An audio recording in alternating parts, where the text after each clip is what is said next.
Uma pessoa que dorme mal cronicamente, ela vai ter alguma alteração de saúde mental e no dia seguinte está fadigado, sonolento, cansado, irritado, problema de memória. Tudo que acontece na noite vai influenciar o seu dia e vai ter uma repercussão noturna. Psiquiatra, especialista em sono. O Caio Bonadio é um empreendedor digital também, com seus infoprodutos. Quem dorme mal tem uma facilidade de ganhar peso. Ele é até contra-intuitivo em relação à evolução, né? E é uma coisa que impacta na nossa sobrevivência. Menos de 6 horas é prejudicial, porque aumenta risco cardiovascular. Você morre das consequências de noites mal dormidas que acontecem ao longo de anos. Sim. Quais são os riscos do uso crônico desses medicamentos? O remédio vai tomando conta da vida da pessoa. Sim. E você desaprende a dormir. Onde que parece que veio esse gatilho, essa correlação entre sono e transtornos psiquiátricos, né? Bom, eu vou falar de duas coisas principais, né, que muita gente tem. Então, de um lado você tem... Bem-vindos ao O Caminho Podcast. Aqui falamos sobre saúde, estratégias para se viver mais e melhor e os assuntos sobre a longevidade. Meu nome é Gustavo Bonini Lisboa, sou médico, cirurgião oncológico e um entusiasta dos assuntos da longevidade. Bom, pessoal, hoje a gente vai falar de um pilarzaço aí de longevidade, né?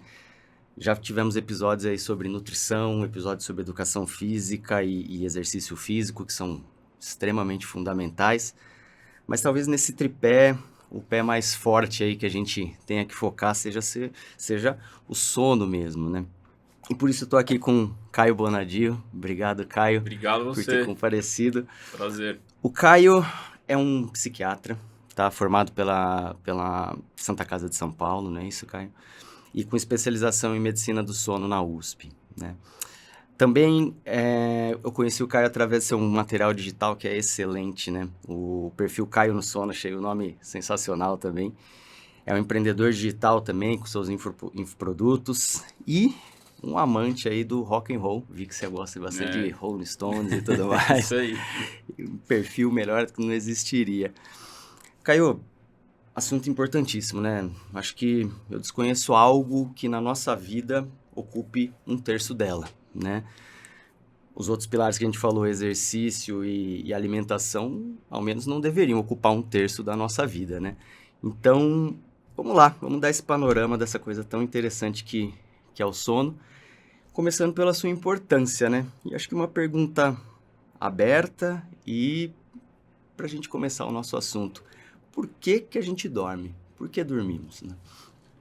A gente não tem todas as respostas para essas perguntas. É algo que tem sido estudado de forma bastante intensa nos últimos 100 anos, né? Quando eu fiz faculdade, né? Eu fiz faculdade de medicina da UBC, me formei médico pela UBC, a psiquiatria eu fiz na Santa Casa, a residência, né?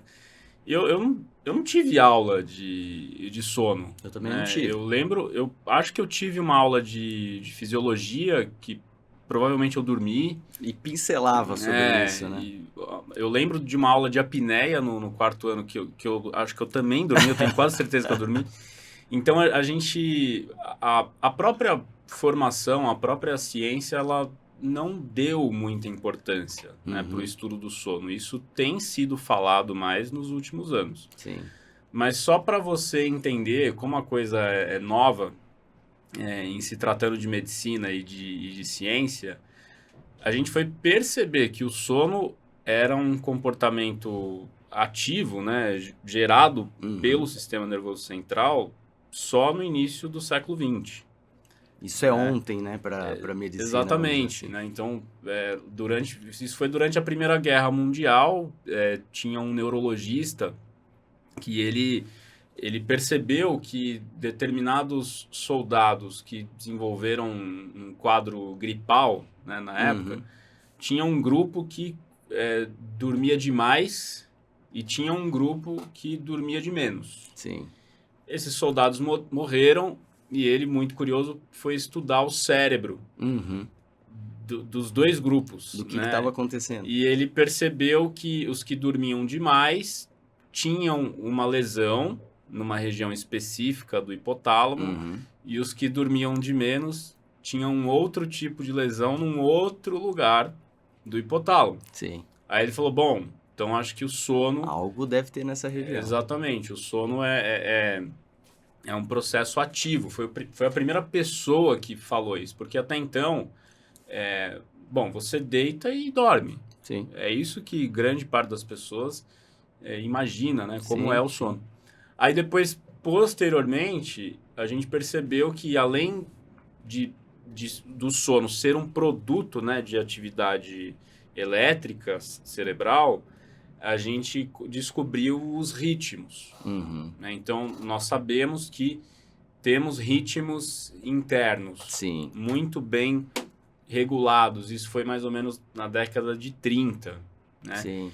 E aí, o grande marco foi na década de 50, quando se separou as fases do sono. Ah, legal. De acordo com a atividade elétrica. Então, a partir de 53, 54, a gente sabe que tem sono REM e sono não REM. Aí, a partir daí, começaram os experimentos. Por que que a gente dorme e para que o sono serve? Uhum. Porque os cientistas começaram a fazer pesquisas com... o que acontece se a gente privar o ratinho do sono REM? Sim, sim. O que acontece se a gente criar um modelo aqui de privação de sono total? Uhum. E aí a gente começou a perceber que o sono de baixa qualidade ou a privação de sono total, ela é incompatível com a vida, porque os modelos animais Sim. morriam. E um dado até importante, né? Porque, assim, a gente morre antes de sono do que de fome, né? Sim, em termos de exatamente. dias, né? Então, devido à importância dele, como esse processo você está falando, né? Tem um maluco, acho que foi na década de 70, eu acho, que entrou pro Guinness. Foi a pessoa que ficou mais dias sem dormir. Uhum. E isso durou 11 dias. O experimento teve que ser interrompido porque ele começou a ter delírios, alucinações, alterações de comportamento, alterações de hábito intestinal. Sim. E aí foi a partir daí, desses experimentos muito malucos, que a gente começou a descobrir as funções do sono e por que ele é um sinal vital, né, para a nossa vida. Sim. Então, a gente dorme, na verdade, para sobreviver. Sim. Né? Tudo que acontece na noite vai influenciar o seu dia e como você planeja o teu dia, o que você faz ao longo do seu dia, vai ter uma repercussão noturna. Sim, sim. Então, esse dado que você estava falando do sono é extremamente importante, né?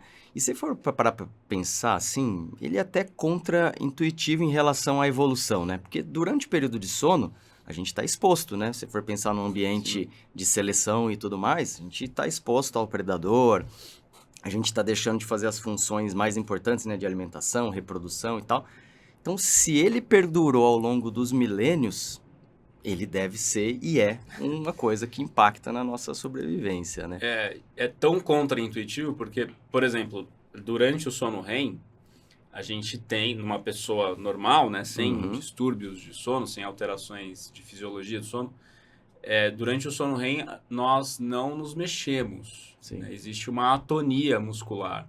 A única coisa que funciona, né, em relação a movimento é músculos da respiração e a musculatura extraocular. Da movimentação né? dos olhos. Né? Fora isso, a gente está completamente imóvel e vulnerável. Então, para você ver a importância. Então, se isso perdura até hoje, é porque nessa balança, né, de benefício e malefício, de fato, os benefícios compensam demais o fato da gente não se mexer à noite, né, durante o sono REM. Cara, acho que é importante agora, então, a gente já começou a falar desses termos e tal. Vamos fazer como é um mecanismo, vamos dizer, habitual ou normal de uma noite de sono, né? Por quais estágios a gente passa, qual a importância de cada um deles e tudo mais. A gente podia começar falando, né? Por exemplo, pegou no sono.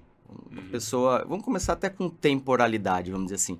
Uma noite de sono, o ideal seria mais ou menos quantas horas aí de sono para a gente ter essa noção? O sono, ele varia com a faixa etária. Então, as necessidades de sono, né, em relação à quantidade isso varia de acordo com o envelhecimento. Então, um recém-nascido, ele tem aquele sono fragmentado, porque essas regiões do hipotálamo, que aquele neurologista descobriu lá atrás, elas não estão completamente formadas. Então, o sono é muito fragmentado. A gente sabe que o recém-nascido não está nem produzindo, por exemplo, melatonina direito, né? Então, ele fica muito fragmentado, mas em relação à quantidade, é bastante, né? Se você comparar com um adulto, né? Um recém-nascido dorme aí 16, 17 quase o dobro, horas. Vamos dizer assim, né? Exato. Aí a gente vai crescendo, a gente vai ficando criancinha, e o sono ele começa a ficar mais consolidado, mas você tem ali uma necessidade de 10 horas, de 11 horas. E conforme a gente vai chegando perto da adolescência, início ali da adolescência, idade adulta mais jovem, tendemos a ser mais noturnos, a pegar no sono mais tarde e acordar mais tarde, mas ainda com um tempo total de sono muito grande. Sim. Né? Por isso que é muito comum chamar adolescentes de dorminhocos, né? Preguiçosos, etc. Mas, na verdade, isso faz parte da evolução, né? Do neurodesenvolvimento. E até isso as escolas estão se atentando hoje, né? Para tentar, às vezes, nessa faixa etária, poxa, colocar um moleque em sala de aula às 7h30 da manhã. Sim, Por que não começar às 9, talvez, e tentar espaçar um pouquinho, entrar mais nesse ciclo do adolescente? Existem várias iniciativas em relação a isso.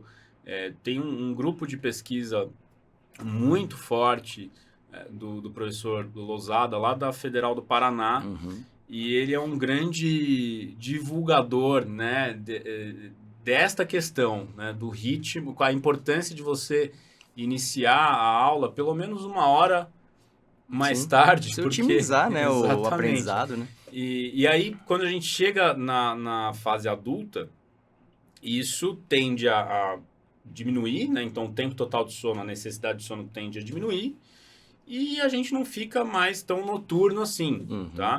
É claro que tem pessoas que continuam, tem pessoas que não. Existem noturnos, existem diurnos, existem dormidores longos e dormidores curtos, mas a gente sabe que para um adulto, menos de 6 horas, e eu estou falando de aspecto quantitativo, é prejudicial de forma crônica, tá? Porque aumenta risco cardiovascular. Basicamente é isso que a gente tem principal, né, de evidência hoje, tá? Agora, para o idoso, pode ser absolutamente normal você ter um sono de 5, 6 horas. O problema é que isso muitas vezes é interpretado como um distúrbio e as pessoas estão medicando os idosos de forma desnecessária. Sim. E aí isso vem junto com vários riscos. Todos eles. Porque a gente sabe que dar remédio para dormir para idoso, você está aumentando aí risco de queda, risco de infecção, de fratura. Que é uma das principais causas de mortalidade para o idoso. Exato. Né? De comportamentos anormais durante o sono, porque muitos deles têm reações paradoxais com esses remédios. Em vez de ficarem sedados, eles agitam. Então, não dá para falar assim, olha, todo mundo precisa dormir 8 horas, porque eu preciso saber a idade dessa pessoa, se ela é mais noturna, se ela é mais diurna e qual é a necessidade dela. A gente precisa dormir a quantidade de horas necessárias para nos sentirmos bem no dia seguinte, e cada um tem a sua E que nem você falou, né? Assim, e o tanto que isso também está repercutindo no dia da pessoa, né? Então, assim, a gente sabe, lógico, tem gente que vai falar, eu durmo 4 horas, estou ótimo. Mas isso no longo prazo vai ser deletério, né? Uma hora a conta vai chegar, né? E muitas pessoas vivem numa espécie de universo paralelo, uma espécie de transe, assim.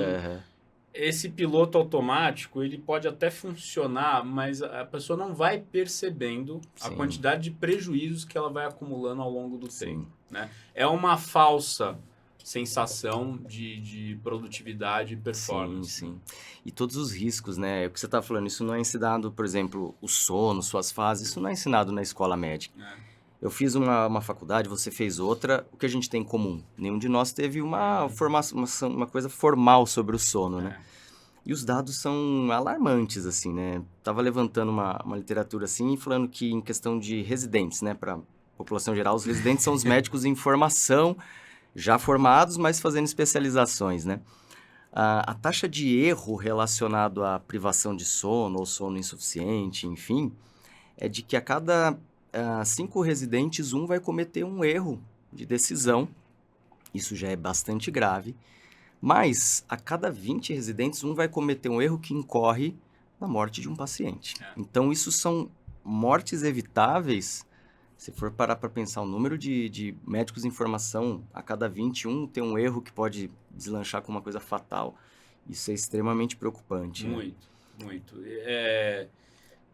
Existe uma cultura, né, dentro da formação médica, né? Você veio de uma instituição tradicional, eu vim de outra. A nossa formação, ela é muito tradicional. E a gente sabe que fomos ensinados a aguentar o tranco. Sim. É até bonito, né? Principalmente eu vim da parte da cirurgia, isso era mais ainda... Você é pior que eu, né? Talvez. Porque na psiquiatria ainda é mais light, vamos dizer assim. Mas, por exemplo, a minha residência na Santa Casa, 50% praticamente de emergências psiquiátricas e de situações muito graves. Sim. Que demandam uma carga mental muito forte. Então, nessa época, por exemplo... R2, R3, eu não dormia muito bem. Uhum. E quando eu comecei a estudar sono... Mais pra frente. Eu falei, cara, olha a quantidade de coisas, né, que eu poderia ter feito melhor. E isso refletiu também no jeito que eu atendo as pessoas. Então, você, por exemplo, está descobrindo o caminho da longevidade Sim. mais recentemente. Eu estou descobrindo o caminho do sono mais recentemente, que tem tudo a ver com medicina do estilo de vida e longevidade. Então, Sim. você começa a enxergar o cuidado das pessoas Sim. com uma outra lente e o processo de reflexão dos seus próprios hábitos, ele fica mais Sim, intenso também. total, Né? total. Você pensa 2 vezes antes de enfiar o pé na jaca. Sim. E quando você enfia, você fala, cara, meu Deus Você já do sabe céu. o que vai custar, né? Exato, exatamente. Cara, então assim, acho que ao longo do dia, então, o sono ele é um comportamento que a gente classifica como circadiano, né? Ele faz parte de um ciclo habitual do nosso dia a dia. Acho que seria interessante a gente falar assim, o que leva a gente a começar o sono? Acho que comentar talvez sobre a relação da adenosina, da melatonina. Dá esse panorama pra gente, que aí depois a gente vai falar mesmo do sono em si, das fases. Como que surge o sono? Por que ele surge assim? Existem 2 processos básicos, né, que controlam o sono. Você tem o processo S, ou processo homeostático, que tem a ver com a adenosina. O que é a adenosina? Cada célula do nosso corpo é uma pequena fábrica, e como toda fábrica, você produz coisas que você vai utilizar e você produz um lixo ali, que não vai servir para muita coisa. Ou vai, né? Você pode reaproveitar aquilo, mas a adenosina é um produto do trabalho das células. E quanto mais atividade a gente tem ao longo do nosso dia, mais adenosina a gente acumula. Sim. Chega um determinado momento, ali no final do dia, início da noite, essa concentração de adenosina, ela tá bastante alta. Porque o teu corpo trabalhou muito. Ao longo do dia foi acumulando. Durante o período de claro. Então, a adenosina ela é um resultado químico do cansaço. Tá? E aí, ela vai se ligar a regiões específicas ali, que a gente chama de prosencéfalo basal, uma região aqui mais... Ela é bem interna ali, faz parte do nosso cérebro mais primitivo. E existem receptores ali para a adenosina. Ela vai se ligar a esses receptores, e esse é o primeiro sinal químico para o início do sono não REM. Tá? Então, a adenosina se ligando ao prosencéfalo basal, existe uma conexão com o hipotálamo, e esse é o primeiro gatilho químico para a gente começar a dormir. Assim, olha, já tá ficando cansado, tá chegando a hora do sono. Exatamente. E aí, quando você tem uma condição, uma oportunidade de sono, né, você inicia o sono não REM. E aí começa um ciclo mais ultradiano, que a gente chama, porque o não REM e REM, eles vão se alternando a cada 90 minutos. Então, um ciclo básico de sono, ele tem em torno de 90 minutos, envolvendo Isso. esses dois subtipos, vamos dizer assim. Exatamente. Né? Tá. Você tem a gente tem 3 fases do sono não REM Uhum. e o sono REM. Então, pegamos no sono, a primeira coisa que vai acontecer é o sono não REM. Exatamente. E aí ele é fica subdividido. alternando, ele Tá. fica alternando com o REM. Tá. Não REM, REM, não REM, REM. Tá. Pelo menos umas 4, 5 vezes à noite. Tá. Tá? E qual seria essa característica de o que acontece no não REM e o que Sim. acontece no REM depois? A gente vai falar. O primeiro estágio do sono não REM é um estágio de transição. Uhum. Sabe aquela sensação que você tem, que você está caindo? Uma pescada. Aquela pescada. Então, esse é o primeiro estágio do sono não REM. Tá. Tá? Você passou dessa fase da pescada, aí efetivamente você está dormindo mesmo, provavelmente você não vai Lembra? se lembrar de muita coisa. Porque você passa ali para um segundo estágio do sono, que aí a gente consegue ver isso no eletroencefalograma de forma mais nítida, né? Você fecha os olhos, a frequência de onda, ela já começa a diminuir. Uhum.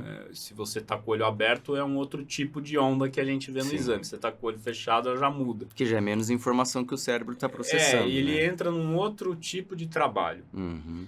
E aí, nesse segundo estágio, você já começa a ver ondas bem específicas ali, que a gente consegue identificar.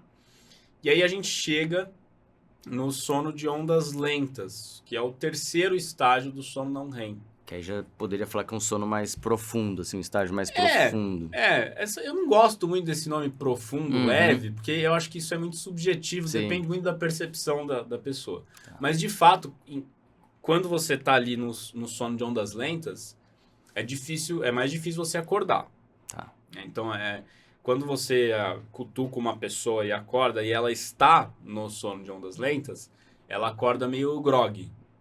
Que é aquele quando você acorda meio ressacado, Isso, assim, né? exatamente. É mais difícil. O limiar de despertar neste período, ele é mais alto, Tá. né? Então, você precisa de muito estímulo. Você tava numa, vamos dizer assim, numa voltagem cerebral ali mais, uma Isso. coisa das ondas mais Tá, compassadas e de repente a tem que acordar, atividade né? elétrica, ela está bem sincronizada Uhum. nesse sono de ondas Sim. lentas. E aí, acontece alguma mágica no cérebro que, desse estágio 3, você passa para o REM. Tá. E isso é bem nítido, assim, é muito bonito até de ver no exame, porque muda. Ele tá vindo de uma coisa toda síncrona e mais E ritmada aí para você um outro ritmo. desincroniza, Tá, né? Fica tudo bagunçado. O sono REM, ele é meio antifisiológico, assim. tá. Mas ele precisa acontecer porque é durante o sono REM que a gente consolida algumas memórias, né? E isso acontece no sono de ondas lentas também. Tá. Mas no sono REM parece que tudo é organizado.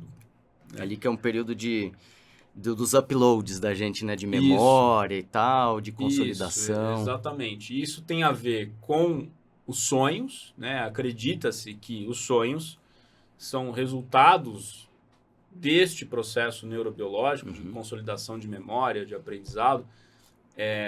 É muito importante para o neurodesenvolvimento. Então, até os 25 anos de idade, é no sono REM que acontecem ali muitos mecanismos que estão envolvidos com as podas neuronais, né? O que é isso? Para a gente se desenvolver, tem que ou a gente cria neurônio ou a gente mata outros, que a gente não está utilizando Sim. mais. Então, isso a gente sabe que acontece muita coisa ali durante o sono REM, tá? Não que os outros não sejam importantes, tá? Eles têm outras funções também, Sim. principalmente o sono de ondas lentas, tá? Então, produção de hormônio de crescimento. Isso que eu achei bastante interessante, né? Essa questão do pico do hormônio de crescimento do GH nessa fase do sono não REM, né? E aparentemente, pelo que eu estava aqui pesquisando e tudo mais, existe uma diferença desse padrão de distribuição de REM e não REM no começo e no fim da noite, né? Sim. Geralmente a gente tem um pouquinho mais de não REM na primeira parte da noite e um pouco mais de REM no final da noite. Por isso que é tão comum a gente acordar de manhã, acordar de um sonho. Né? Lembrando, inclusive, do sonho, às vezes. Porque a grande maioria dos sonhos ocorrem no sono REM. Uhum. Existe sonho do sono não REM, mas a grande maioria do sono REM. Então, como ele predomina na segunda metade, é muito comum a gente acordar e, puta, eu acabei de sonhar. E ter essa lembrança. E então, voltando, né, de ondas lentas, o hormônio de crescimento, a regulação dos níveis de glicose, de insulina, dos hormônios do apetite, grelina, leptina. Então, a gente sabe que essa alternância, REM, não REM, é importante para a gente acordar bem no dia seguinte. Sim. Muito mais do que quantidade. Sim. Nós temos que passar por todas essas fases do sono nas proporções corretas de acordo com a faixa etária. Tá. Um adulto precisa de pelo menos uns 4 ciclos. Sim. Né? Se cada um dura 1h30, você precisa ali de pelo menos 6 horas. Uhum. Tá? E tem um vídeo circulando aí na internet que um monte de gente já me mandou pergunta. Um maluco aí falando que então a gente precisa dormir cedo. Porque se a gente dorme depois da meia-noite, a gente não tem sono de ondas lentas. A gente não tem... e assim, eu não sei exatamente de onde ele tirou isso, e é importante a gente falar isso aqui, porque os ciclos de sono, eles vão acontecer independentemente do horário que você dorme e do horário que você acorda. Uhum. Então, o estado de sono, ele é um processo ativo gerado pelo sistema nervoso central. Sim. E as fases do sono vão acontecer. Tá. Se você dorme meia-noite, 1h, isso vai depender de outra coisa, que é o outro processo, que é um processo circadiano. Uhum. Então, esse processo circadiano é como o nosso corpo se comporta em relação à atividade e a repouso ao longo de 24 horas. Sim. Então, tem gente que é mais produtiva de manhã e de tarde, tem gente que é mais produtiva de tarde e à noite, tem gente que é mais noturna, tem gente que é mais diurna. Uhum. Tá? Isso tem uma regulação genética muito forte. Tudo controlado ali pelo nosso cérebro, pelo Sim. nosso relógio biológico, que é uma região. Tem Sim. alguns milhares ali de neurônios que comandam processos genéticos do nosso corpo inteiro. Sim. E isso é o que vai determinar, olha, você está mais ativo aqui, você está menos ativo aqui, Uhum. tá? O grande maestro químico desse outro processo é a melatonina, Sim. que a gente produz naturalmente, uma glândula que se chama glândula pineal, que é uma ervilhinha que fica lá no meio do nosso cérebro, e quando está escuro, ela começa a ser produzida. O gatilho dela é a Ausência diminuição de da luz. luminosidade, né? É. Tá. Então, ali por volta de 5, 6 da tarde, ela começa de forma bem lenta, começa a ser produzida, faz um pico na madrugada e volta a cair quando o sol nasce. Uhum. Numa pessoa que respeita um ciclo claro e escuro, o que ela faz? Ela avisa o nosso corpo que o período de sono está chegando. Sim. E por que isso é importante? Porque o nosso corpo tem um funcionamento completamente diferente durante o período de sono, se você comparar com o período de vigília. Sim. E quem avisa as células do corpo que o período de escuro está chegando é a melatonina. É a melatonina. Então, ela não é que ela induz o sono, mas ela prepara o nosso corpo para a noite. E essa queda de manhã, né, quando ela volta a cair, é importante para o que vai acontecer no nosso metabolismo no dia seguinte também. Ela tem essa influência também no dia. Exato, porque ela precisa cair Uhum. para a gente funcionar bem Então, no dia fisiologicamente falando, a gente não teria a melatonina circulando, vamos dizer assim, atuando ao longo do dia, né? Do período Não, claro. mas tudo que ela fez à noite... Tá, Sim. É o rebote da noite, exatamente, vamos dizer assim. Eu vi um paralelo, uma analogia da melatonina que eu achei interessante. Ele falou assim, a melatonina, ela é como se fosse um juiz de uma corrida de 100 metros. Ela pega, alinha todo mundo, fala, vai começar a corrida já já. Ela até dispara, mas ela não participa da corrida. Então ela falou, é um organizador do evento, né? Isso. Então, acho que isso somado àquela crescente da adenosina, aí a gente explica toda essa questão do porquê que a gente vai, em algum momento, sentir a necessidade de dormir, né? E aí, claro, né, durante as fases do sono, você tem outras substâncias, né, além da adenosina, atuando. Então, você tem serotonina, dopamina, noradrenalina, acetilcolina, glutamato, então, GABA. Sim. É como se fosse um monte de interruptor, né? Você imagina uma caixa de força, assim. Tem vários interruptores e eles ficam ligando e desligando. o tempo inteiro. E é isso que vai determinar essa alternância de ciclos. Isso tudo mostra demais que é um processo ao contrário do que a gente passava, que dormir desmaiou ali, é só para relaxar músculo, parar de pensar. Não tem nada disso, é um processo extremamente ativo. Muito ativo. Envolve toda essa parte de neuroquímica e tudo mais. E a parte hormonal também, que eu achei fascinante, essa questão do hormônio de crescimento. Até a testosterona também, parece estar envolvida, os picos de produção de testosterona ao sono REM. Então, grande tem todas parte essas coisas. das pessoas que têm testosterona baixa é porque estão dormindo mal. Sim. E não se aborda isso nas consultas e as pessoas estão tomando testosterona de forma desnecessária, quando na verdade elas precisam regular a rotina de sono delas. De sono, de exercício, toda essa parte exato. operacional que ela não fez ainda. Né? Exatamente. Então é difícil, né? Porque você se submete a um tratamento que pode ter efeito colateral e você fica patinando no gelo, literalmente. Não vai resolver o problema. Sim. E aí, Caio, assim, então, falamos da importância do sono, dessa questão dele ser um processo ativo, das suas fases, da quantidade razoável que a gente teria para cada pessoa, enfim. E atualmente a gente tem muito dessas questões de controle do sono, o pessoal já está mais antenado nisso. E aí vem o tal dos wearables, né? Dos vestíveis, do relógio, do anel que vai ver essa qualidade de sono e tudo mais. Eu tive uma certa experiência de ver como é que funcionava isso. Acho interessante, por outro lado, talvez um pouquinho arriscado para a população leiga. Assim, o que você acha dessas bugigangas aí que vão trazendo essas informações para a pessoa, de como ela dormiu, quanto ela teve de REM, não REM? Como que você vê isso para um paciente que às vezes chega para você e às vezes tem algumas demandas hoje assim, né? Caio, eu vim te procurar porque eu quero melhorar meu sono REM, que eu vi que é ali que a memória fica boa, que eu vou podar as sinapses que já não prestam. Como que você vê isso aí, essa questão da tecnologia influenciando nos hábitos aí? Eu sou um defensor ferrenho da tecnologia. Eu acho que as coisas têm que avançar mesmo. Eu acho que os métodos diagnósticos, todos os recursos que a gente tem hoje na medicina, eu acho uma coisa maravilhosa. Só que em relação aos wearables, para muitas pessoas, isso vira uma obsessão. Exato. Então, existe hoje grande parte da população entrando aí numa busca incessante pela perfeição de todos os processos do corpo. Sim. Sono, alimentação, treino, hormônios, saúde mental. Assim, tem que estar tudo nos trinques.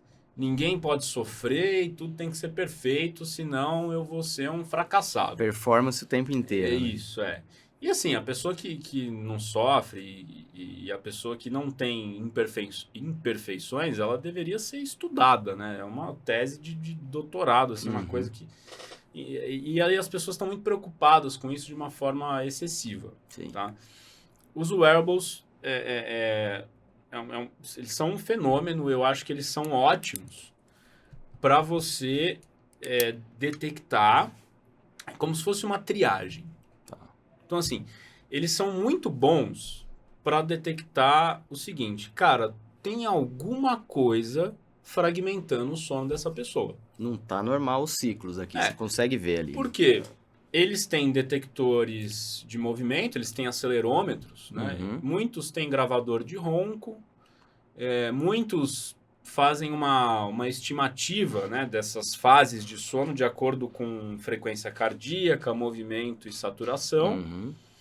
Mas os estudos que a gente tem hoje em dia, eles dizem o seguinte, olha, não dá para você usar essas coisas, esses wearables, para fazer diagnóstico, para fechar diagnóstico. Sim. Mas são ferramentas muito sensíveis. E menos específicas. Né? Então, por exemplo, se você tem um wearable que tem gravador de ronco e todo dia ele te avisa que você está roncando demais, o que você tem que fazer? Procurar um médico. Sim. Né? E investigar esse ronco. Aí você tem um outro wearable que fala assim, olha, você está despertando e se mexendo muito à noite. E se você casa esse dado que você viu com a tua repercussão negativa diurna, então, tô tendo alteração de humor, tô tendo problema de memória, eu fico Não com tô uma reparado, né? fadiga crônica, procura um médico, Sim. né? Então, eles são ótimos sinalizadores. Sim. Mas essa coisa dele medir de forma fiel sono REM e sono não REM, as evidências científicas que a gente tem até o momento mostram o seguinte, eles não são superiores à polissonografia. Eu acho que um dia a gente vai chegar lá, eu acho que um dia, sim, teremos wearables que, em relação à atividade elétrica cerebral, eles vão conseguir se equiparar à polissonografia, mas, por enquanto, são instrumentos sensíveis que podem nos ajudar a, primeiro, manter uma rotina saudável.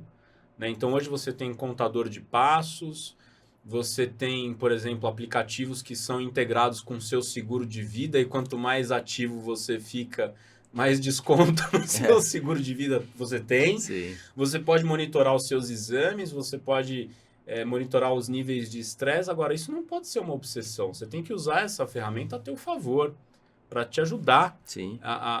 Eu uso bastante. Eu uso aplicativo de meditação, eu uso contador de passo. Eu tive até um caso recente de um conhecido que ele falou que foi detectada uma arritmia. Sim. Ele falou, o relógio começou a dar esse alarme, e ele falou, eu vou ver o que era. E realmente ele teve que fazer um procedimento de uma ablação de uma alteração do coração, então pode salvar vidas até. O Apple Watch, o último, né, ele é aprovado pelo FDA, o eletrocardiograma dele é igual, tão bom quanto e é aprovado pelo FDA, então lança alerta, o cara tá tendo uma fibrilação atrial, uma coisa, já detecta e já faz a ponte com o pronto-socorro. Então, assim, é muito sensível. Legal. Só que não pode virar uma obsessão. E isso tem um nome, chama ortossonia, que é a obsessão pelo sono perfeito. Não pode virar um problema, e sim uma solução. Né? Perfeito. Cara, assim, agora acho que a gente já está falando também dessa parte do sono, a gente conseguiu estabelecer bem como que é uma noite, vamos dizer, um ideal, mas habitual de sono e tudo mais. Acho que agora a gente podia falar também das coisas específicas onde o sono vai ser importante para os outros órgãos e outros sistemas do nosso corpo, né? Acho que a gente poderia começar até pela sua praia também, né? A parte mental, né? A parte psiquiátrica, né? Onde que parece que veio esse gatilho, essa correlação entre sono e transtornos psiquiátricos, né? A princípio, as maiores síndromes psiquiátricas, né, ansiedade, depressão e tudo mais, sempre cursavam com alguma alteração do sono, né? E aí surgiu aquela pergunta do ovo e da galinha, né? Mas ele tem essa depressão e tudo porque tá dormindo mal ou dormir mal é um sintoma disso? Como que você vê isso dos transtornos mentais e sono? É uma relação bidirecional. É muito difícil você estabelecer uma relação de causa e efeito. Nós, como psiquiatras, a gente tem o DSM, que é o manual diagnóstico, né, dos transtornos mentais e tal. Todas as doenças psiquiátricas, todas... Alteração de sono vai estar lá. Tem uma alteração de sono ali, ou tá no critério diagnóstico ou tá na parte descritiva. Né? Então, assim, o que acontece na prática? Uma pessoa que tem sono de baixa qualidade, e aqui eu não estou falando necessariamente dormir pouco, porque dormir demais também pode ser um problema. Sim. E a baixa qualidade pode tanto estar num lado quanto do outro. Né? Pode estar na insônia e pode estar na hipersonia. Você tem, por exemplo, diminuição da função do córtex pré-frontal, que é uma região do cérebro que controla os nossos impulsos, que controla a nossa capacidade de tomada de decisão, é o nosso grande motor, um centro de comportamento, tomar né? iniciativas e determinados comportamentos, tanto positivos quanto negativos, né? Você tem, por exemplo, na baixa qualidade de sono, você pode ter uma hiperatividade da nossa amígdala, uma região cerebral ali muito relacionada com o estresse, com a ansiedade, com medo, né? Então, essas relações elas existem. Então, Uhum. uma pessoa que dorme mal cronicamente, ela vai ter alguma alteração de saúde mental que pode ou não se configurar num transtorno mental, Uhum. né? Porque assim, você dorme mal um dia, você pode acordar irritado, Sim. mas não necessariamente isso vira um transtorno. Isso foi só uma adaptação do Exato. momento, né? Isso vai virar um transtorno quando isso ocorre de forma crônica, Tá. tá? E se você tem um paciente, por exemplo, com depressão, com ansiedade, com transtorno afetivo bipolar, com esquizofrenia, com fobias, transtornos ansiosos, toque, sei lá. Se essa pessoa não dorme bem, este transtorno mental de base, ele vai piorar. Sim. E se eu não trato o transtorno psiquiátrico de base, com certeza você vai ter, em algum momento, um impacto na qualidade de sono. E aí a pessoa entra numa bola de neve. Né? Um alimenta o outro, né? Um alimenta o outro. E agora, tem muitas lacunas ainda que não estão preenchidas, tem muitas perguntas sem respostas, né? Por exemplo, nos casos dos pacientes que precisam de medicamentos Uhum. para tratar as doenças psiquiátricas. Será que o uso crônico desses medicamentos não pioram a qualidade de sono? Então, isso depende muito do medicamento, não está muito claro. As classes mais antigas, né, parece que tinham mais a ver com isso, né? Que aumentavam muito Mas noradrenalina, mas era as menos novas, seletivo. Mas as novas também. Também. Assim, então, né? tá. Então, tem muita pergunta sem resposta. Tá? Agora, na psiquiatria, a gente se utiliza muito da clínica, né?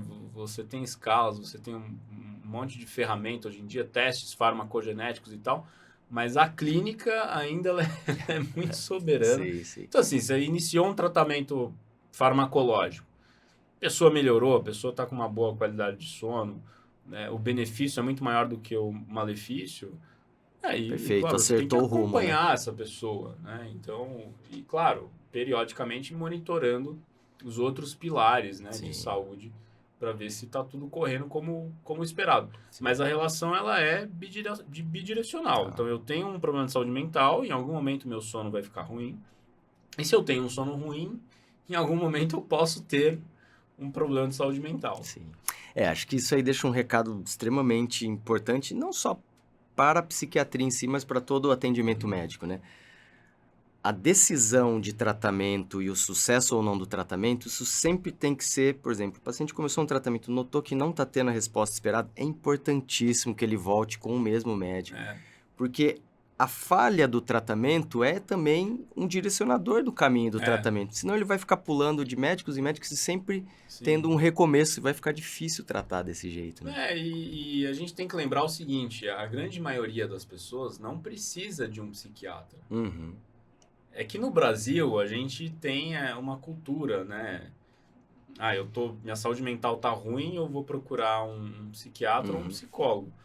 Mas, teoricamente, todo profissional de saúde deveria entender ali do básico, né, de como promover saúde mental. Sim. Porque isso vai muito além de remédios. Sim. Aliás, os remédios, é só a pontinha, eles né? ocupam ali 30% de um tratamento de saúde mental. Né? Claro que você vai ter pacientes mais complexos, mais crônicos, que vão precisar usar esses medicamentos, né, por um período mais prolongado, mas a grande maioria das pessoas não precisa procurar psiquiatra. Sim. A gente está confundindo ultimamente, às vezes, tristeza e episódios de menos disposição com depressão. Já está indo muito para os extremos da coisa, assim, né? Agora, claro que esses problemas têm crescido. Né? O Brasil é o país mais ansioso do mundo.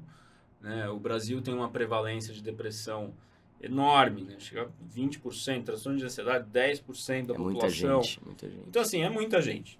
Só que não tem psiquiatra para todo mundo. O Brasil tem 11, 12 mil psiquiatras. Não dá. Não dá conta. Sim, teria milhões e milhões de depressivos e ansiosos e tudo mais. Mas beleza. Cara, seguinte, segunda parte também que acho que a gente poderia focar aqui, né? Você mesmo tinha falado, olha, um dos principais problemas da privação de sono e tudo mais tem a ver com a parte cardiovascular, né? Em que ponto que a gente tem esse impacto? Qual que é a relação que a gente vê mais clara de privação ou problemas do sono e problemas cardíacos, né?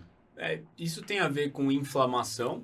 Então, Uhum. a gente sabe que privação do sono, sono de baixa qualidade, você ativa diversos processos inflamatórios, crônicos no nosso corpo e uma hora ou outra isso vai afetar a parede ali interna dos nossos vasos. Sim, E quando eles inflamam, ou você pode ter um infarto, ou você pode ter você cria toda aquela um condição, né, AVC, para isso, né? exatamente, né? Tá.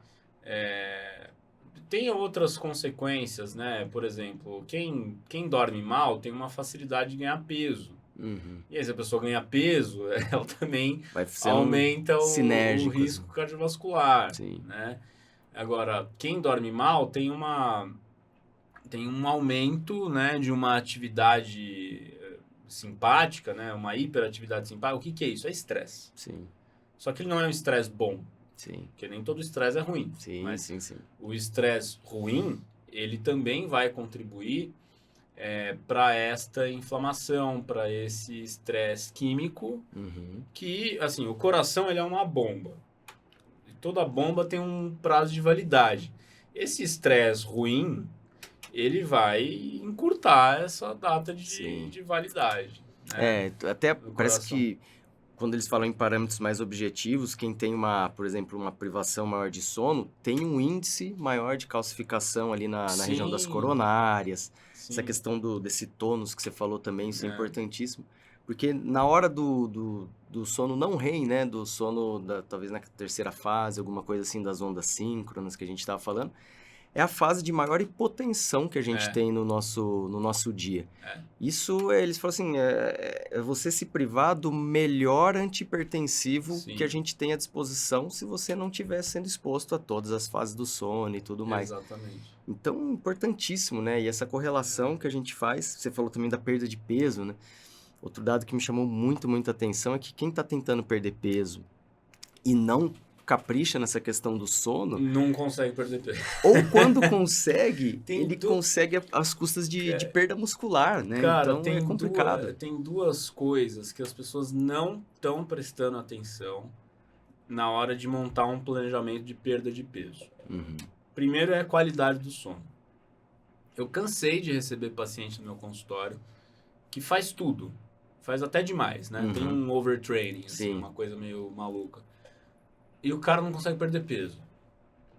Aí você vai olhar com mais cuidado para a situação de vida dele, ou o sono tá ruim, ou o intestino tá ruim. Sim. Então, problemas desabsortivos, refluxo gastroesofágico, alteração de hábito intestinal, isso também prejudica a perda de peso. Sim. Né? Porque as pessoas têm uma ideia assim, para emagrecer eu preciso comer pouco e dormir pouco, porque eu tenho que treinar cedo. Sim. E assim, sinto muito, você não vai perder peso assim. Para você perder peso, você precisa comer e dormir. Sim. Só que assim, para que isso funcione, o teu cérebro precisa funcionar e o teu intestino Então é tudo, né? precisa funcionar. Né? Então você... E assim, existe a saúde do coração, mas essa inflamação que eu te falei é em tudo, tá? Sim. Porque temos uma bomba ali, só que tudo está muito conectado, né? Cada vasinho sanguíneo da gente tá conectado um com o outro, né? Sim. E essa inflamação é crônica. Sim. Você falou dessa coisa do sono ser um antihipertensivo Uhum. e também um antiarrítmico, porque você tem, durante o sono, o seu intervalo de frequência cardíaca, ele gira ali entre 40 batimentos por minuto e 90 batimentos por minuto. No sono REM, às vezes pode ser um pouco mais alto, porque existe uma alta variabilidade de frequência cardíaca durante o sono REM. Uhum. Mas você fica ali entre 40 e 90. As pessoas que dormem mal têm muitos despertares, e aí a causa pode ser várias coisas, pode ser insônia, pode ser apneia, pode ser, sei lá, bruxismo. Você tem uma alta variabilidade de frequência cardíaca, e isso é um sinal de que as coisas não estão acontecendo como deveriam acontecer à noite, né? E esse estresse, uma hora a conta vai chegar. Ninguém morre ninguém morre assim dormindo, né? Você tem ali infarto quando a pessoa acorda, né? Porque no sono REM você tem mais variabilidade cardíaca e tal, mas você morre das consequências de noites mal dormidas que acontecem ao longo de anos. Sim. Né? Essa privação que você estava comentando e todo esse estresse metabólico, né? E é global, o corpo todo vai sentir, né? Níveis de insulina mudam, ficam mais altos, o hormônio de crescimento baixa, as catecolaminas, né? A parte de adrenalina e tudo mais, isso fica muito aumentado. Tudo isso, cronicamente, é uma bomba relógio. É uma bomba relógio. E isso também, quando a gente está falando nesse enfoque da perda de peso, é drástico, assim, porque você estar num perfil de baixa GH, insulina alta, tudo, seu corpo não vai entender como um bom período para construção de músculo. Exato. Ele vai focar em, olha, não posso perder essa gordura. Vai começar a consumir o glicogênio, a parte ali do músculo, vai começar até a consumir a parte muscular. Então, aquilo que a gente está falando, pode até ter perda de peso num paciente que está fazendo treinamento, tudo, e com sono insuficiente, mas essa perda de peso pode vir às custas de perda de massa magra, que não é nada desejável, não é, né? Ainda mais com o envelhecimento. A gente precisa dela, né? Quando a gente fica velhinho. Agora, puxando um pouquinho a brasa aqui para o lado da minha sardinha, né? Vou falar um pouquinho também do risco relacionado ao câncer, né? Então, o que você já viu e tem essas informações aí de pesquisas falando sobre sono e câncer? Qual que são as relações que você já notou? Por enquanto são relações de associação, né? Você tem, por exemplo, a associação de apneia do sono, que é um distúrbio respiratório do sono com câncer, insônia com câncer. A gente não sabe exatamente quais são os mecanismos. Se você soubesse, você me fala aqui, porque também não é muito da... Provavelmente deve envolver essa inflamação crônica e tudo mais, né? Eu acho que tudo gira em torno de uma inflamação. No caso da apneia, por exemplo, a gente acredita que é por conta da hipóxia.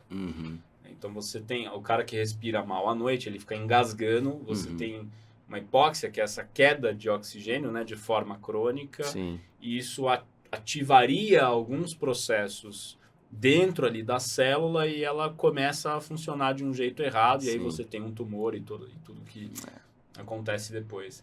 Mas tem muito material, assim, a associação de privação de sono crônica com maior incidência de câncer ao longo do tempo e tal. Mas a gente ainda está procurando muito esses mecanismos moleculares. Né? Ao que me consta, assim, né? Principalmente eu vendo uns artigos de uma médica que chama Gina Paul, lá da Universidade da Califórnia, e ela fala muito dessa parte aí de inflamação como um dos pilares para o câncer relacionado ao sono, e outra coisa seria também com a queda da imunidade, que está relacionado às noites mal dormidas, né? O dado que ela trouxe eu achei bem intrigante, assim, você diminui em até 70% uma população específica ali dos glóbulos brancos que chamam natural killer. E eles são uma linha de frente para detectar, por exemplo, uma vez que a célula entrou num processo errado e não se matou, não fez a apoptose, o seu sistema imune vai reconhecer isso e vai terminar com isso. E se você tem essa população diminuída e pensando que o câncer pode ser esse equilíbrio entre imunidade e essas células, quando a imunidade cai, pode favorecer isso também. Tem um estudo bem bacana. muito doido, assim, japonês, desse negócio de sono e imunidade. O grupo que... Eles dividiram em dois grupos, um de privação de sono e outro de sono normal, uma boa oportunidade de sono. Eles vacinaram todo mundo para hepatite B. O grupo de privação de sono, a vacina não pegou. Não fez a viragem. Né? Não fez. Então, existe essa relação e eu agora vou avançar um pouquinho aqui para uma outra ponta quando a gente fala já de tratamento de câncer. Que é a cronoterapia. Então, hoje a gente sabe que o horário que você faz a quimioterapia, isso vale para outras áreas da medicina também. O horário que você administra os medicamentos tem uma influência muito grande no desfecho, né, terapêutico. Porque, voltando lá no processo C, que é o processo circadiano, né, horários específicos para medicamentos específicos, eles funcionariam melhor. Por conta da atividade da célula naquele momento do dia. Né? Então, isso tem sido estudado aí recentemente. Muito legal, cara. Caio, eu acho que assim, outra coisa que a gente agora pode ir nessa fase já final aqui do nosso episódio, assim, a gente podia falar das estratégias para a gente melhorar quem tem um problema com sono, né? Então, assim, vamos pensar que é um paciente que está chegando para você, né? Como que é uma consulta com um especialista de sono, assim? O que vai ser abordado? Lógico, a gente já falou de tudo isso, mas, assim, quais são as coisas que você vai procurar? Quando que você fala, putz, eu vou indicar determinados exames, a tal da polissonografia é para todo mundo, não é? Como que é uma consulta básica, essa ordem de eventos aí para investigar um transtorno do sono? Bom, eu vou falar de duas coisas principais, né, que muita gente tem. Então, de um lado, você tem a apneia, que é um problema de respiração à noite. Deve ser bem comum, né?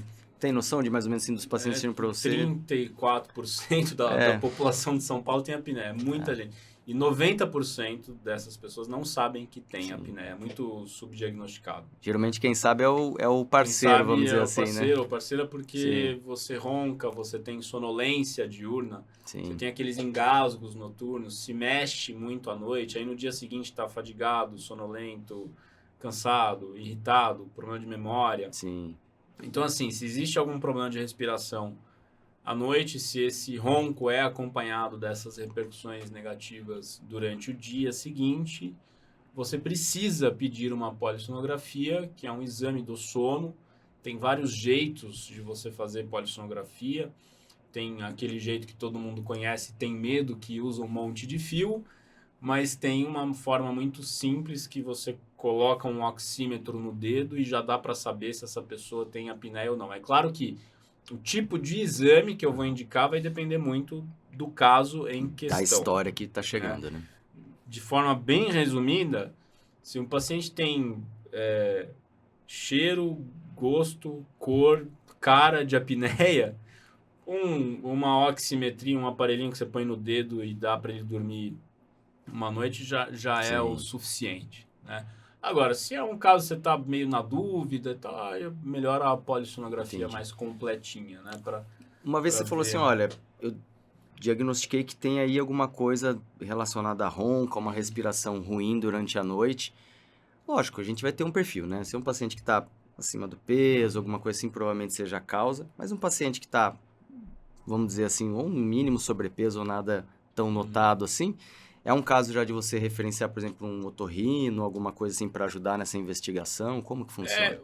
A avaliação do otorrino, e de preferência um otorrino que tenha experiência em medicina do sono, porque o otorrino que não tem essa experiência, ele tende a falar o seguinte, eu vou operar o teu septo, eu vou tirar a tua carne esponjosa e eu vou resolver a tua apneia. Mas, na verdade, o problema da apneia, ele é mais baixo, ele tá aqui na hipofaringe, que é a região da garganta. É claro que se eu não tenho um nariz bom, vai influenciar em outras questões, principalmente tratamento, tá? Quando você vai tratar, mas não é sempre que a cirurgia é a solução. A cirurgia vai ser a solução quando existe uma alteração anatômica muito clara, né, de que você tem ali uma obstrução na tua garganta. Então, normal, assim, falando de forma bem básica, bem resumida, normalmente quem precisa de cirurgia para apneia, quem se beneficia de cirurgia para apneia, são pacientes mais magros, que têm a amígdala muito grande, que tem os pilares amigdalianos muito fechados, muito grandes ali, pacientes mais longilíneos e mais jovens, 50, 40 anos. Agora, se você tem um paciente que está muito acima do peso, que não tem uma via aérea tão fechadinha assim como eu falei, que são menos longilíneos e tal, se é mais de idade, esse cara não vai... Provavelmente esse não vai ter benefício. Se beneficiar muito da cirurgia. Então, a cirurgia a gente destina para casos muito específicos, tá? Se esse nariz não tá bom, se a pessoa tem muita obstrução nasal, é claro que ela vai precisar de uma avaliação otorrinolaringológica, porque senão ela vai ficar respirando pela boca à noite, e aí a noite dela vai ser um inferno, né? E se tiver uma apneia, e eu instituir um tratamento ela não vai conseguir fazer o tratamento porque ela vai continuar respirando pela boca. Sim, sim. E isso vai ser muito ruim. Então, na consulta, eu avalio muito esse tipo de coisa, porque nem todos os pacientes eu consigo tratar sozinho. Eu preciso de um colega otorrino, de um colega dentista. No caso do bruxismo, para quem tem bruxismo, para quem precisa de um aparelho intraoral para tratar essa apneia, para abrir essa via aérea, o dentista que faz. Entendi. Né? Mas tem que ser pessoas com conhecimento de distúrbio respiratório de sono, de apneia, que tem um mínimo de formação, senão vai fazer coisa que não funciona. Entendi. Né? E claro que nos casos em que existe sobrepeso e obesidade, um planejamento, né, dessa perda de peso, que é algo bastante complexo e de longo prazo, ele também precisa ser instituído. Tem pessoas que têm alterações crânio-faciais, pessoas que são retrognatas, que têm mandíbula muito pequena, mandíbula muito para trás, e aí, às vezes, uma cirurgia ortognática também é indicada, né? Mas também depende de uma avaliação minuciosa. Sim. Mas a grande maioria dos casos não precisa de procedimento cirúrgico. Legal. Né? Então, dependendo do grau da apneia, ou eu vou simplesmente perder peso, resolve o problema. Orientações posicionais, então dormir de lado, com a cabeceira elevada, pode resolver o problema nesses casos mais leves a moderados. Depois a gente tem, por exemplo, uma terapia miofuncional, que é a fono, que aplica uma espécie de musculação da região da via aérea superior. E aí o aparelho intraoral, que é um aparelhinho de dente, que avança aqui a mandíbula e essa via aérea fica destruída. Né? E para casos mais graves, pacientes que têm mais comorbidades, o aparelho de CPAP, né, que é ele oferece uma pressão e o uso desse aparelho, a adaptação desse aparelho, depende de um bom fisioterapeuta aí que vai adaptar esses pacientes e a via aérea fica aberta. Né? Então, a gente tem que avaliar na consulta toda essa parte respiratória, porque é extremamente comum. Se a pessoa não respira bem à noite, o sono dela vai ficar fragmentado. Nem toda queixa de sono é insônia. Entendi. Pode ser um problema de respiração. Sim. Agora, do outro lado, nós temos a insônia. Os 2/3 aí, vamos dizer assim, né? A insônia também é extremamente prevalente. Então, eu vou avaliar quanto tempo essa pessoa fica no quarto sem dormir, se existe uma ansiedade noturna, um hiperalerta noturno, se a pessoa é preocupada com o sono. Que horas que eu vou dormir? Será que eu vou dormir? Vai virando uma coisa. E se eu não dormir? O que vai acontecer amanhã? Dificuldade para manter o sono, para iniciar o sono ou acordar antes do horário. E qual é essa repercussão no dia seguinte? E aí, o tratamento, basicamente, ele é comportamental. E claro que se existe uma doença mental junto, eu tenho que tratar isso também, porque as duas coisas acontecem em paralelo muitas vezes. E eu vou avaliar se vai precisar de medicamento ou não. Em linhas gerais, pacientes que têm insônia de tempo total de sono curto, menos do que 6 horas, eles se beneficiam do tratamento farmacológico. Isso que eu ia perguntar para você, assim, quando que é uma hora que a gente fala assim, fizemos tudo o que dava, já fomos ver, porque assim, é uma frase que eu vi até sua, achei bem interessante, assim, para entender a noite, a gente precisa entender o dia, né?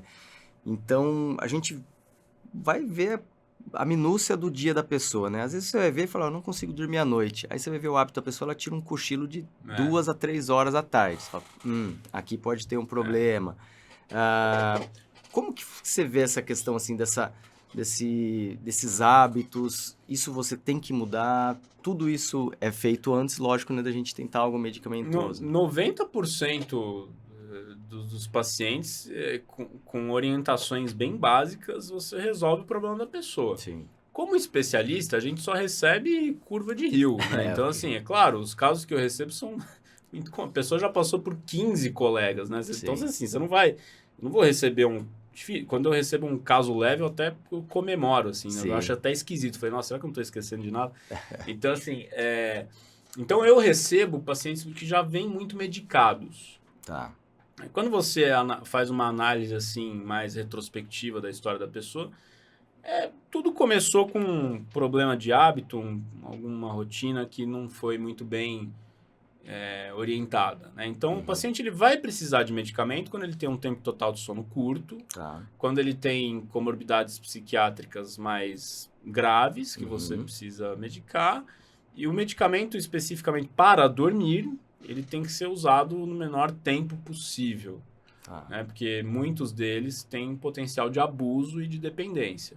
Em paralelo, eu preciso instituir um tratamento comportamental, e hoje para insônia, o tratamento de escolha é a terapia cognitivo-comportamental para insônia, e à medida em que o paciente vai pegando uma segurança nesse processo terapêutico, a gente tira este medicamento. Sim. Agora, os pacientes que chegam até mim já vêm medicados, então o problema que eu tenho que resolver, na verdade, já é um problema de dependência. Muito provavelmente eles vêm medicados, mas não vêm, por exemplo, com o aporte de uma terapia. Não. Deve ser muito comum chegar a isso. E muitos falam, quando eu explico, né, o tratamento comportamental da insônia, todos eles falam, nossa, eu nunca tinha ouvido falar disso. Você vê.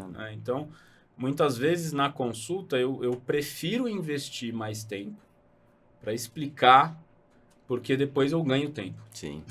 E até entender, né, o porquê, né? Porque, por exemplo, às vezes tem no fundo, por exemplo, um transtorno de ansiedade. Sim. Você tem que puxar, o que é isso? É a sua rotina? É o emprego? É uma situação específica? É nisso que a gente vai ter que começar a ensinar o nosso cérebro a perceber. Isso é a terapia que vai fazer. E até eu vi uma correlação legal, assim, deles falando assim que o sono REM, por exemplo, ele é tipo uma autoterapia, né? Porque é uma hora que você faz consolidação de memórias, desativa algumas áreas, ativa outras. E você faz esse trabalho de ressignificação, né? Então, até nisso, o sono, depois, uma vez que ele engrena, vai ajudar o paciente também, né? E uma das coisas que a gente orienta no tratamento comportamental é ficar no quarto para dormir. Né? Quanto mais tempo a gente está no quarto sem dormir, mais insônia a gente vai ter. Então, estabelecer uma rotina de horário de acordar. Né? O dia começa quando você acorda e a tua noite de sono vai começar quando você acorda. Então, esse horário regular de acordar é muito importante. O corpo gosta, né, dessa coisa regular. Para quem quer melhorar a qualidade de sono, idealmente você tem que ter horário regular, inclusive em dias de folga, finais de semana. É lógico, um dia ou outro, né? Mas isso não pode ser uma rotina, porque senão teu cérebro nunca vai entender o que é dia, o que é noite, o que é atividade, o que é inatividade. Então... E aparentemente não existe, né, uma compensação do sono, né? Por exemplo, olha, eu vou dormindo 5 horas durante a semana, chega o fim de semana, eu estouro e acordo meio-dia. Não é um sistema... O Matthew Walker, o psicólogo que escreveu aquele livro Por que Nós Dormimos, ele escreve lá que o sono não é um sistema de crédito e débito. Então, assim, o estrago que você fez, você já fez, né? Não dá para compensar, tá? E não é porque, fiquei 3 dias sem dormir, agora vou dormir 3 dias seguidos. O cérebro não dá conta, ele volta a dormir normalmente. Você pode até dormir um pouquinho a mais, mas ele regula automaticamente. Né? E ele fala muito dessa questão da importância dos rituais, né? Da constância, dos horários, de ter algumas rotinas, né? Aquela questão de baixa da luminosidade, né? Questões de higiene de sono, né? Você diminuiu o hiperalerta noturno. O que dá hiperalerta noturno? É estímulo. Pode ser estímulo luminoso, pode ser estímulo de conteúdos que você fica consumindo. Então, à noite a gente tem que priorizar atividades que sejam mais introspectivas, que são mais relaxantes, né? Que não nos deixam alertas. E o que deixa alerta uma pessoa pode não... deixar alerta uma outra pessoa, né? O mesmo livro pode dar reações diferentes. Dependendo do livro, dependendo da interação com o conteúdo que você tem, aquilo lá pode ser bastante ansiogênico, né? Então, o celular, por exemplo, é muito ansiogênico. Acho que para além desse problema da luz, né, que ele vai inibir essa produção de melatonina, ele é extremamente ansiogênico, né? Então, quanto tempo eu desligo o celular antes de dormir? Olha, eu não sei. Se eu falar 3 horas, muita gente vai achar que é muito. Então, se você conseguir 10 minutos, eu acho que já As conquistas vão sendo aos poucos, assim, você tem que começar... quando a gente fala de meta de rotina de sono, né? Tem que começar discreto. Porque muitas pessoas estão nesse padrão há muito tempo. Elas se esqueceram como que é dormir, elas aprenderam a dormir. Então, eu não posso chegar com uma meta assim... Desligue o celular 3 horas antes de dormir. O cara vai virar para mim e falar, você tá louco. Vai lá, 8 horas da noite, você deita na sua cama. Então, assim, a gente começa com um pouco e vai reeducando aos poucos. Sim. Né? Eu vi, o próprio Matt Walker mesmo, ele falou de uma pesquisa que ele estava conduzindo, que eu vi num podcast também recente, que ele falou que uma atividade que foi até interessante, que ele notou que teve um resultado fantástico. O resultado que ele conseguiu foi de 50% na redução do tempo para iniciar o sono. E a medida foi simples. Ele falou que era assim, em torno de 1 hora antes de dormir, ele orientava, nessa pesquisa, as pessoas escreverem as coisas que ou elas vão fazer no dia seguinte, ou que estão provocando algum grau de preocupação. Ansiedade é uma palavra que às vezes nem sei se é bem aplicada, mas assim, que os preocupa e tal. E a pessoa colocava, amanhã, às vezes coisas simples. O cara tem que levar um carro na revisão, ele fala, vou levar o carro na revisão. Ele falou que só de você fazer essa descarregada da informação, isso pode ser extremamente eficiente. É terapêutico. Né? E o tratamento comportamental para insônia, que envolve várias técnicas, uma delas é essa que você acabou de falar, na verdade ela serve para tratamento e para prevenção. Porque se uma pessoa não pratica o mínimo desses hábitos que a gente está discutindo aqui, em algum momento ela vai ter insônia. Sim.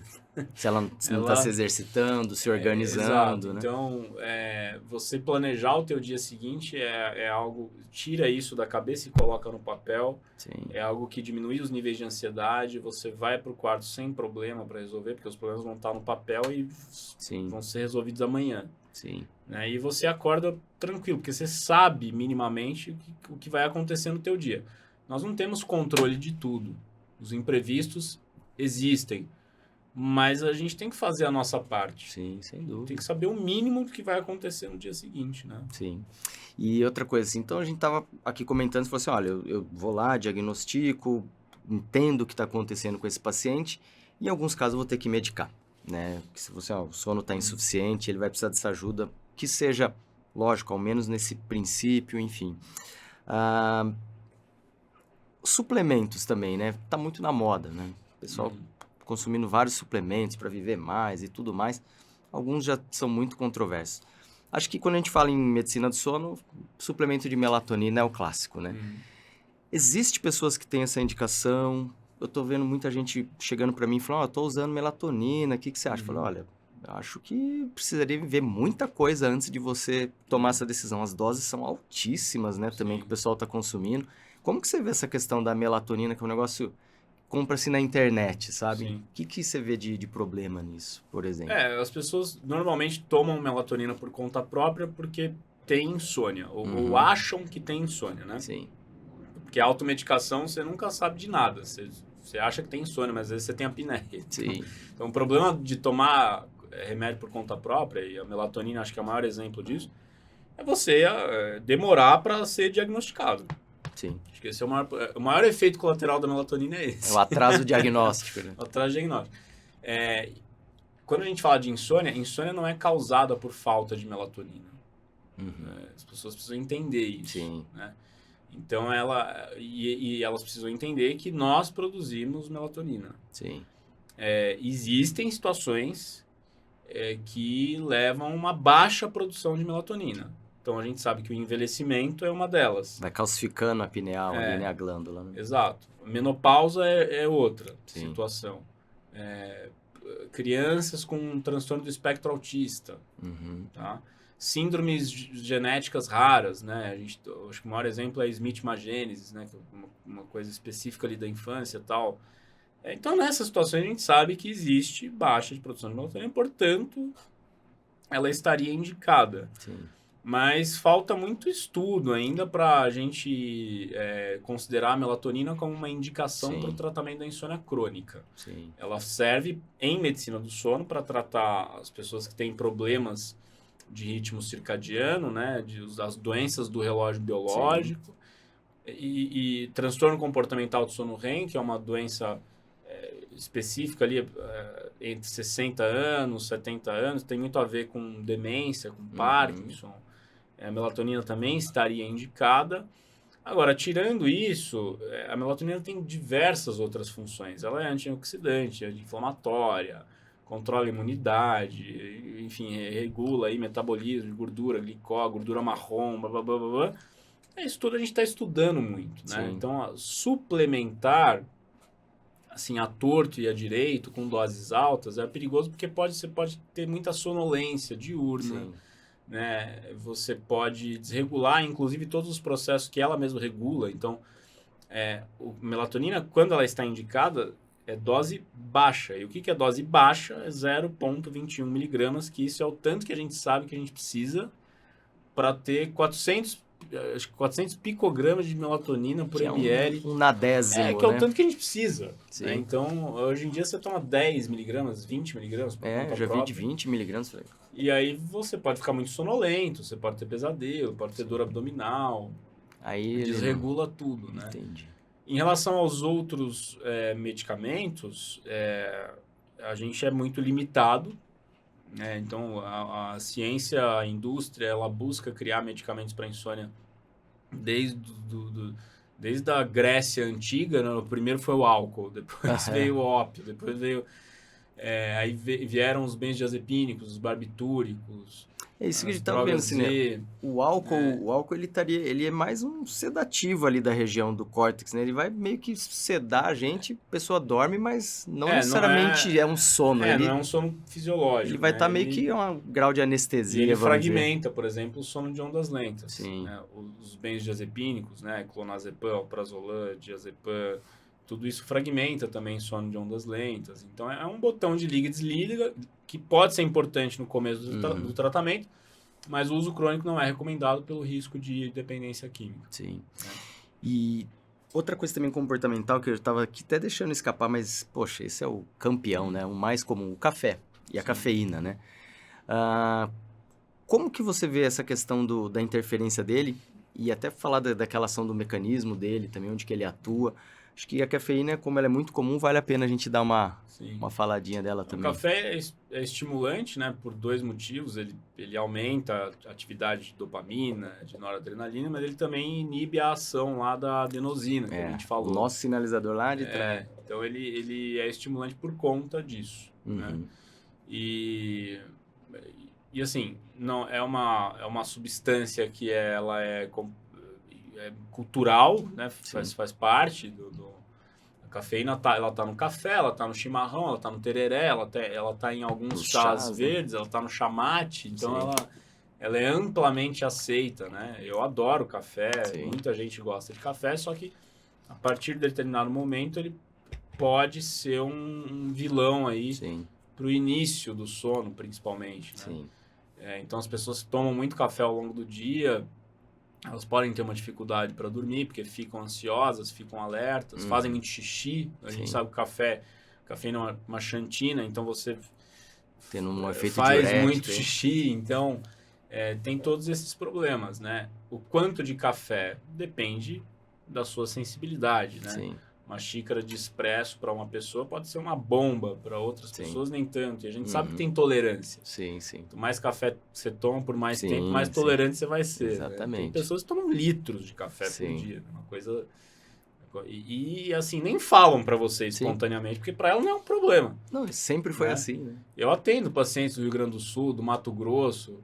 A pessoa toma 1,5 litro de chimarrão por dia, tereré. E assim, você tem que falar, olha, eu não tô querendo... ir contra a tua cultura, porque aqui em São Paulo, em Minas, a gente tem a nossa também, com o nosso cafezinho, mas a gente tem que estudar uma forma de você diminuir esse Mudar a janela ajudaria também, por exemplo? Deixar ele mais... Ajuda, né? Deixar mais para de manhã, no máximo ali, depois do almoço, no meio da tarde, e a partir do meio da tarde em diante, evitar, né? Evitar, porque... Essa duração da cafeína no sangue varia muito também. Tem estudo que fala que são 6 horas, tem estudo que fala que é 24 horas, tem estudo que fala que é 4. Então depende muito. Né? E tem as variabilidades individuais, né? 1 grama de cafeína é tóxico. 100 miligramas de cafeína já é muito. Uma xícara de expresso tem 30 miligramas de cafeína. Então, 3, 4, no máximo, xícaras de expresso, acho que já é um negócio bom. Assim. Entendi. E, cara, assim, então, acho que nessa reta final agora, você falou assim, olha, para mim chegam pacientes já muito crônicos, né? Com problemas do sono já de anos, talvez, já polimedicados. E aí acho que isso casa, né, com essa ideia desse produto digital que você fez, essa plataforma, né, de ensinar os profissionais de saúde, né, a lidar com esse problema que é essa pandemia do uso dos benzodiazepínicos, das drogas Z, né, que também estão muito na moda, né? Como que você chega e aborda agora esse paciente que já chegou para você e falou, olha, eu já tomei todos os Zolans que existem aí, eu já uso altas doses de tal remédio. Como que funciona isso? Imagino que deve ser bem difícil esse desmame. Eu recebo muitas pessoas que não necessariamente entendem que isso é um problema, né? Então, muitas vezes, na primeira avaliação, eu crio um ambiente de diálogo e de escuta. Sim. Porque a experiência do uso crônico, ela é muito particular. Sim. Os pacientes têm diversos perfis. Existem 2 perfis principais. Você usa baixas doses desses medicamentos durante muitos anos e funciona relativamente É o tal da gotinha bem. do Rivotril, essas Exato. coisas assim, né? E tem as pessoas que são dependentes, né, de altas doses, né? São pessoas que têm mais impulsividade, que têm transtorno de personalidade, que Coloca a vida em risco, que inclusive. são dependentes de outras substâncias Sim. psicoativas, que têm doenças psiquiátricas mais graves. Então, identificando esses 2 perfis, eu consigo direcionar mais o tratamento. É claro que os dependentes de altas doses, com comorbidades mais graves, o prognóstico tende a ser pior. Sim. Mas não que o de baixa dose é fácil tratar. Porque aquilo virou um item da vida dele. A gente está vendo muito isso talvez essa medicalização da vida, né? A pessoa toma um estimulante para ficar acordado, ela fuma uma cannabis, uma maconha, enfim, para poder depois dormir ou ter fome. Sim. Ela usa alguma outra droga para se então ela tá o tempo inteiro dependendo de alguma coisa. E desse lado E aí aqui, não vai, né, da né? pessoa que usa alta dose, ela não necessariamente busca só o efeito hipnótico. Às vezes ela Sim. busca outros efeitos. Sim. Euforia, o efeito ansiolítico, um efeito relaxante muscular. Então, por isso que é mais grave, assim. Sim, Porque sim. muitas vezes a pessoa não tem crítica de que aquilo é um comportamento de risco, né? Sim. Então, no curso, né, a ideia da formação Z, que é um curso para médicos, né, para ensinar os médicos a lidarem com esses pacientes que fazem uso crônico ou que desenvolveram a dependência e aprender as estratégias de retirar esses medicamentos. Então, muita carga horária ali do curso é ensinar o paciente a trabalhar a motivação para se tratar. Não adianta eu instituir um tratamento de retirar remédio sem o paciente estar motivado, porque a gente não vê muito sucesso em tratamentos involuntários. E às vezes você nem esmiuçou, né? Exato. O que levou a pessoa a esse comportamento? Onde que surgiu, né? Então, foi de um luto, foi de alguma coisa passada? Isso tem que ser visto, assim, né? Então, o curso tem essa ideia nuclear, assim, né? A gente idealizou esse curso há mais ou menos 2 anos. Entendi. Inicialmente era para ser para farmacêuticos, este curso, né? E aí não deu certo, a gente foi tomando outro rumo dentro da empresa e aí a gente decidiu fazer para médicos, né? E estamos na 2ª turma, a ideia é que ele vire algo perpétuo, né? Então tem grupos de discussão de casos clínicos, tem encontros ao vivo, são 9 professores convidados, né, das mais diversas especialidades. E eu acredito que como todo produto digital, daqui a 1 ano ou 2, ele não vai ser o mesmo que ele é hoje. Né? Não existe nenhum curso desta natureza no Brasil e em muitos lugares do mundo. Né?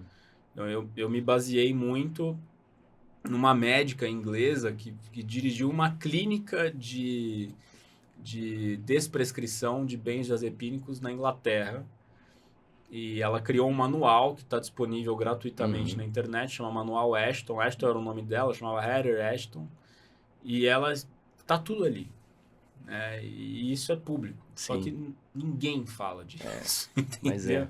É muito fácil. Por não entender como um problema, né? Uma coisa muito, muito privada, né? A pessoa não vai falar que ela tá usando aquele diazepamzinho todo dia e tudo mais. Às vezes até uma coisa que pra ela, primeiro que ela às vezes não vê como nada demais. E às vezes até ela fica constrangida de falar que tá tomando um remédio tarja preta, alguma coisa assim. A dependência de um remédio, de uma droga de prescrição é diferente de uma dependência de álcool, de cocaína, de maconha. Então, assim, os próprios médicos não veem isso como um problema. Sim.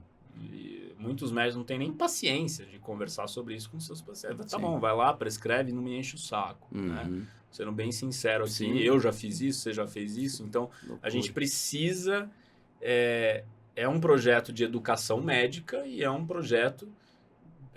É um refinamento da prática clínica à medida em que você aborda os seus pacientes de uma forma que muitas vezes eles nunca ouviram, né?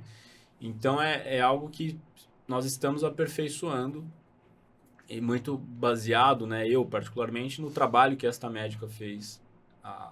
Ela dirigiu essa clínica durante 12 anos, né, entre a década de 80 e a década de 90. Uma experiência enorme. E morreu em 2019, mas até ela morrer, ela estava muito ativa, assim, tem vários vídeos no YouTube dela, inclusive explicando os riscos, né? Quais são os riscos do uso crônico desses medicamentos. Sim.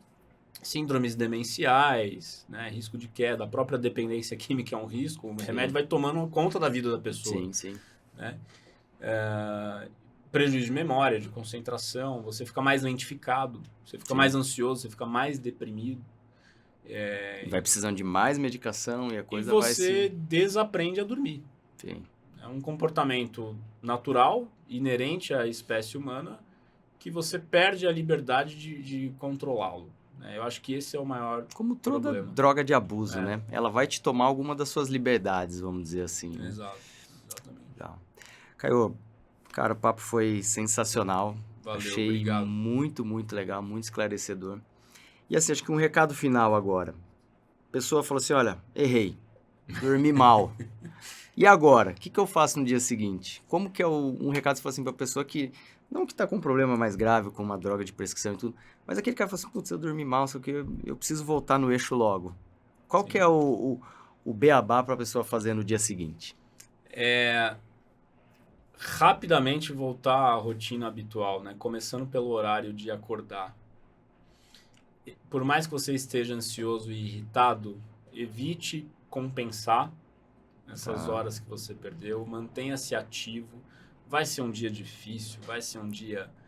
Não desconta tudo no café também, né? Terça-feira fui num show de rock. Ontem, meu dia foi uma desgraça. Então, assim, agora, como que ele foi menos penoso para mim? Porque eu acordei no mesmo horário, eu comi bem, eu não compensei. Não ficou fazendo soneca, essas coisas assim. Não fiquei fazendo soneca. No final do dia eu já estava melhor, dormi super bem, eu tô novo. Então, assim, o cérebro, ele automaticamente, se você manter, né, a tua rotina no dia seguinte, depois de uma noite mal dormida, ele vai te trazer um benefício na noite seguinte. Né? Basta você acordar no mesmo horário e se manter ativo no período de claro e inativo no período de escuro, porque a nossa espécie funciona dessa forma e não adianta você ir contra esse processo. Toda vez que a gente vai lutar contra a biologia, a chance da gente perder é muito grande. É alta, é 100%. Tá certo. Pessoal, esse foi o episódio aqui com o Caio Bonadi, foi excelente. E o recado de hoje, vamos seguir todas essas dicas valiosas e durmam bem. Valeu.